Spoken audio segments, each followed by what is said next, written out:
Meski masih belum menunjukkan pergerakan menyambut kompetisi Liga 2 musim 2022, Sriwijaya FC masih menjadi magnet tersendiri bagi para pelatih sepak bola di tanah air. Manajemen Sriwijaya FC mengakui hingga saat ini sudah ada 8 nama pelatih yang secara resmi melamar ke klub Sriwijaya FC. Meski masih berkompetisi di kasta kedua sepak bola tanah air, nama Sriwijaya FC rupanya masih menjadi daya tarik tersendiri bagi sejumlah pelatih sepak bola yang ada di tanah air. Seperti diketahui, Laskar Wongkito baru saja ditinggal pelatih Nil Maizar yang berlabuh ke klub promosi Liga 1 Dewa United.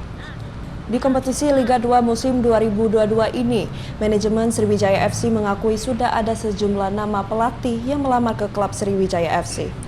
Total ada 8 nama pelatih yang sudah memasukkan lamarannya secara resmi ke manajemen SFC. Namun manajemen Sriwijaya FC belum bisa memutuskan siapa yang nanti akan menahkodai skuad CFC di kompetisi Liga 2 musim 2022 ini. Manajemen SFC memastikan akan secara selektif memilih pelatih SFC musim ini.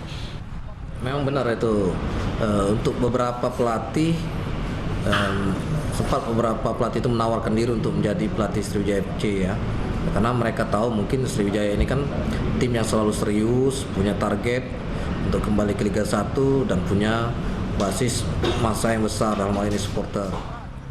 Manajemen Sriwijaya FC sendiri masih belum terlalu aktif di bursa transfer musim 2022. Pasalnya saat ini klub Sriwijaya FC masih dalam proses akuisisi. Dari Palembang, Bambang Irawan, iNews melaporkan.